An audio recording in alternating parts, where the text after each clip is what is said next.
Então, turmas, aqui para mim, boa tarde. Nós vamos estar dando início à gravação da nossa aula de hoje, na nossa quinta aula, envolvendo de algum modo a temática do jogo, contando todo o bimestre.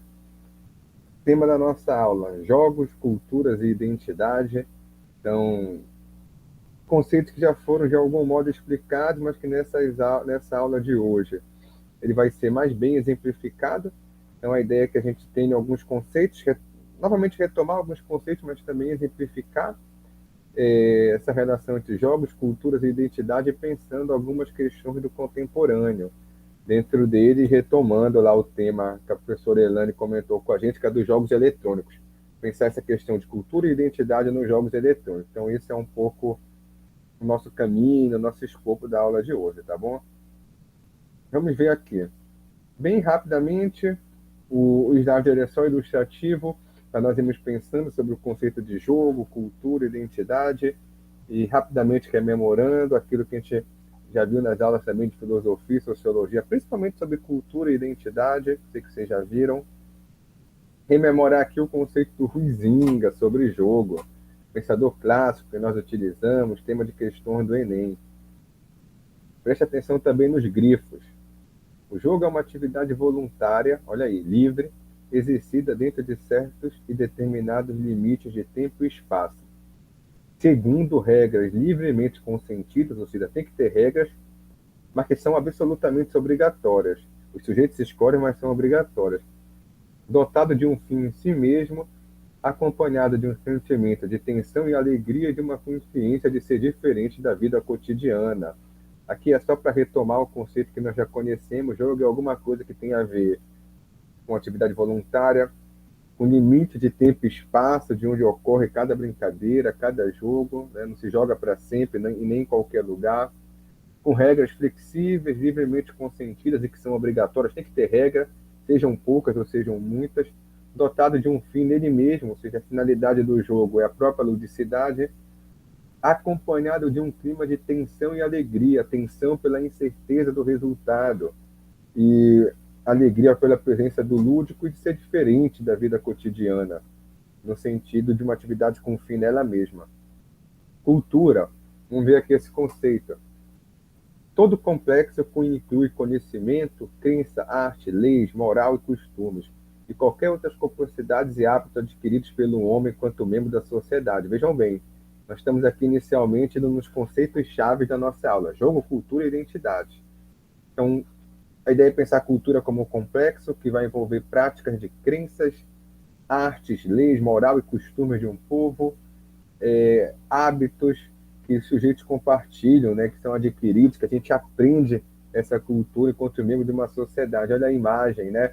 Alguns traços alimentícios, por exemplo, do estado do Pará, de outras regiões, alguns traços da cultura religiosa. Então, a cultura é sempre alguma coisa que tem a ver com uma atividade do comum, aquilo que nós compartilhamos em comum com outros indivíduos, com outros grupos, mas que ao mesmo tempo vai nos diferenciando de outros indivíduos e grupos. A cultura tem muito essa questão, além de ser dinâmica, heterogênea, ao ponto que a gente possa falar em culturas, né? Não existe uma única cultura, na verdade existem culturas regionais, nacionais, locais, grupais, cultura da juventude, e por aí vai, cultura da criança, cultura lúdica, que é o nosso tema. Sobre identidade, o Bauman, em 2005, definiu a identidade como autodeterminação, ou seja, aquilo que determina o sujeito, né, determinação do sujeito, e Stuart Hall apresenta o conceito do que denomina identidades culturais, como aspectos de nossas identidades que surgem no nosso pertencimento a culturas étnicas, raciais, linguísticas, religiosas e, acima de tudo, nacionais. Então, Stuart Hall já coloca as identidades culturais nesse plano, de eu me sentir pertencente a uma determinada etnia, a um determinado grupo social, a uma determinada linguagem, a uma determinada religião, a uma determinada nação. Então, identidade é isso. Como eu me reconheço enquanto sujeito e enquanto grupo. Isso é processo de identidade. É processo de quando a cultura se torna diferenciação a partir de um critério étnico, racial, linguístico. religioso, político em alguns momentos. Então, essa ideia de identidade. Como os jogos fazem parte da nossa identidade cultural na sociedade? Essa é uma pergunta importante para nós. Será que os jogos também ajudam a formar a nossa identidade cultural, aquilo que nos constitui enquanto sujeito ou enquanto grupo? Isso tem muito a ver também com a ideia de que esses jogos tematizam o conhecimento popular, implicam em processos de transmissão de saberes e estão envolvidos também em dinâmicas históricas.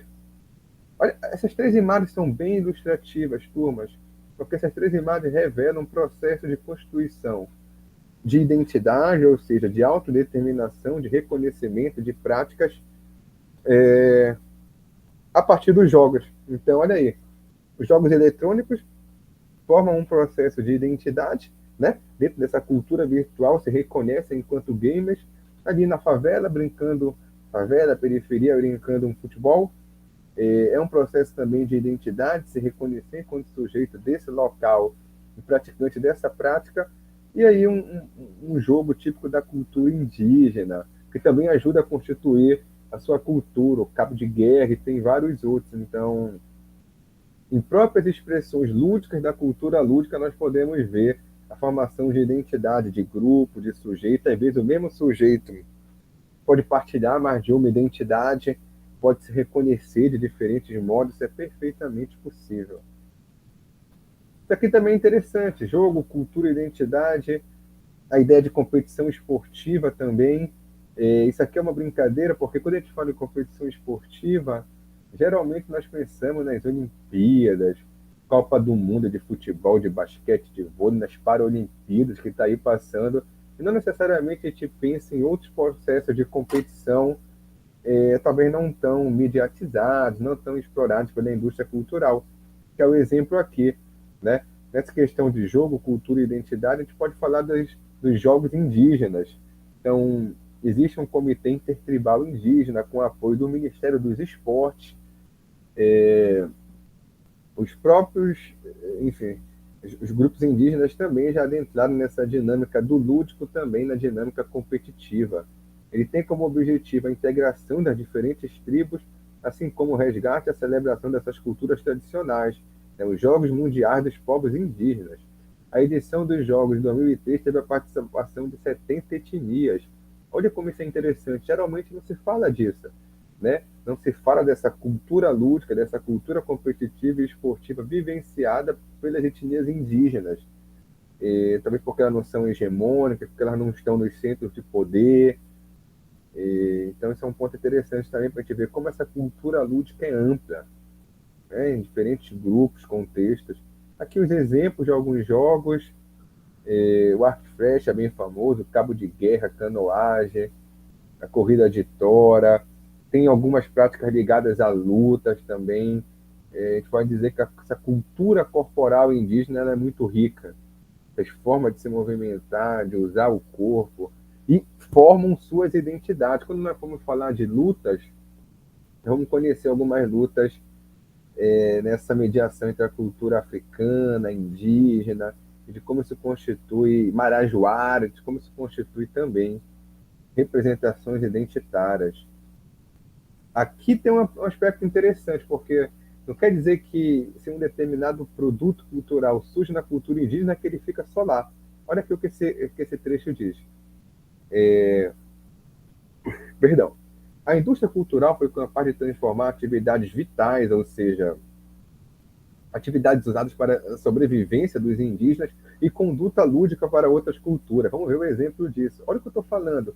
E práticas indígenas, jogos indígenas e até mesmo atividades vitais, aquilo que eles fazem para sobreviver, já foram apropriados também do ponto de vista lúdico para outras culturas. Como é que isso acontece? Olhem aqui. Exemplo do arco e flecha. Ele não surge, pessoal, para ludicidade, para diversão dos indígenas. Ele surge para quê? Para caça, para sua necessidade de sobrevivência, que é se alimentar. Olha como ele já foi também se apropriado numa competição esportiva, campeonatos mundiais, salvo engano, tem nas Olimpíadas também, e aqui também em via de jogos eletrônicos. Olha, 3 processos bem interessantes da mesma prática, que não surgiu para ludicidade, para jogo e foi aos poucos se apropriando desse modo, na condição esportiva, aí na foto do meio, e na condição de cultura lúdica eletrônica, de jogos virtuais. Isso é muito interessante. E tem vários outros exemplos. Aqui o exemplo também da canoagem. O indígena usava em geral para se deslocar, né? Para se deslocar. Ele também já é um esporte olímpico e também tem um jogo eletrônico. É muito interessante esses exemplos, turmas. Muito interessante mesmo. Cabo de guerra, a mesma coisa, já foi também uma modalidade olímpica, é usado, por exemplo, em aulas de educação física, é usado em vários treinamentos e também tem o jogo eletrônico dele, a sua versão eletrônica. Isso é muito legal, interessante mesmo para estarmos pensando.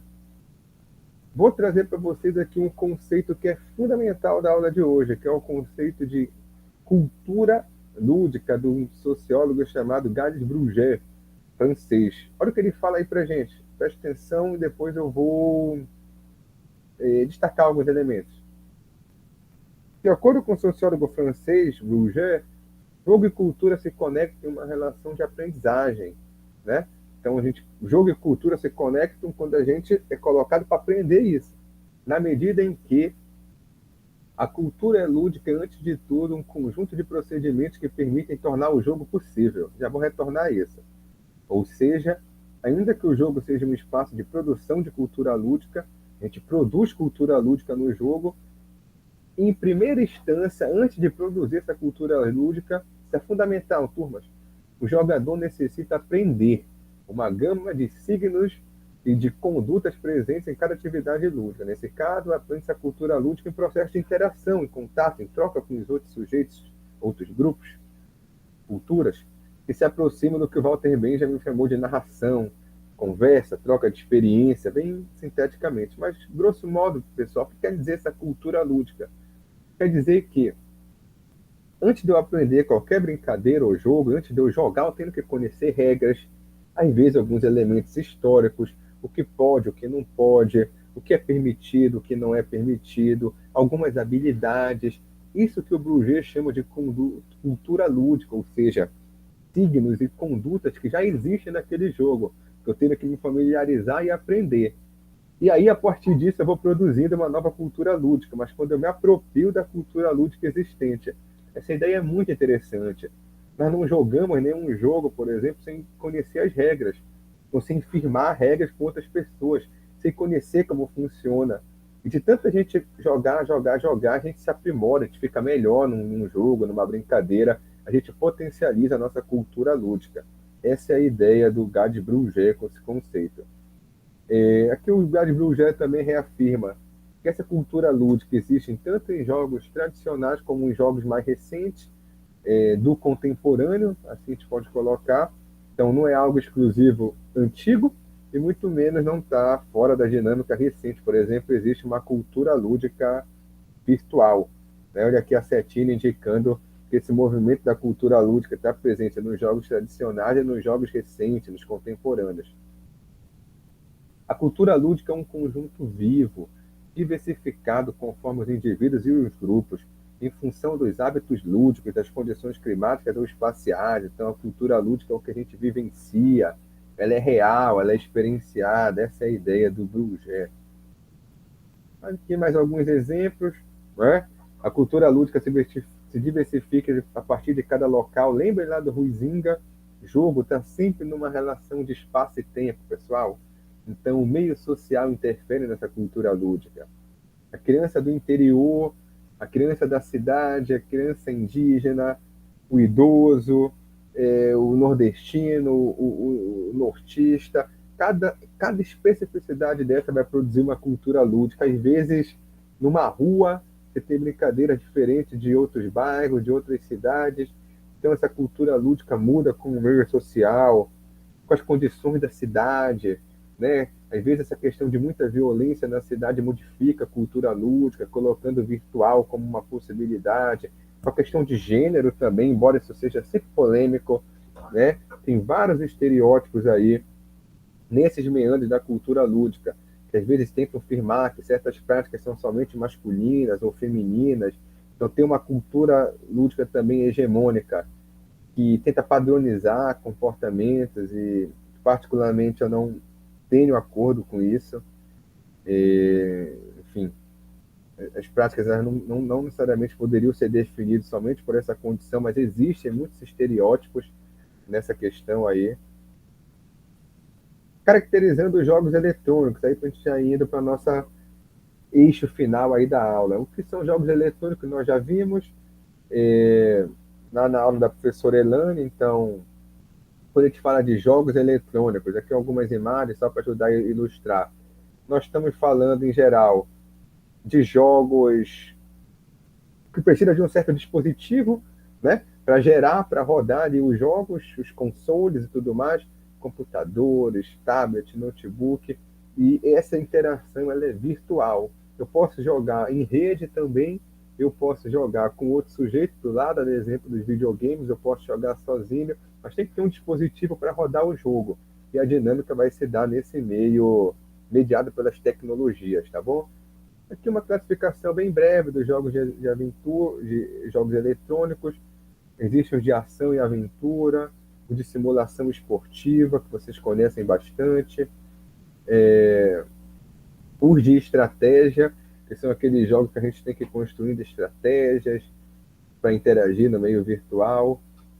Essa questão de jogo e cultura lúdica também identidade relacionada aos jogos eletrônicos. Tudo aquilo que esse trecho fala. No jogo, o jogador pode controlar uma criança humana. E aqui está falando, né, do Undertale, que aí tem a ver com a questão do RPG. No jogo, o jogador pode controlar uma criança humana que caiu em uma caverna, uma região grande isolada sob a superfície da Terra, separada por uma barreira mágica. Vários monstros podem ser encontrados durante sua missão para retomar a superfície, principalmente através do sistema de combate. Cada escolha feita pelo jogador pode mudar a final, enfim, do jogo. Aí é quando o jogador se torna protagonista, cria a realidade. Isso é perfeitamente possível. Bem brevemente, para comentar aqui, existe um processo chamado de esportivização, espetacularização desses jogos eletrônicos. Eu não vou entrar muito nesses conceitos de esportivização, espetacularização, mas é basicamente de tornar algo grandioso, pronto para o consumo. Aqui os exemplos dos esportes, que nós até comentamos na aula passada, esses grandes campeonatos de jogos eletrônicos. Olha aí o Mundial de 2019 da League of Legends.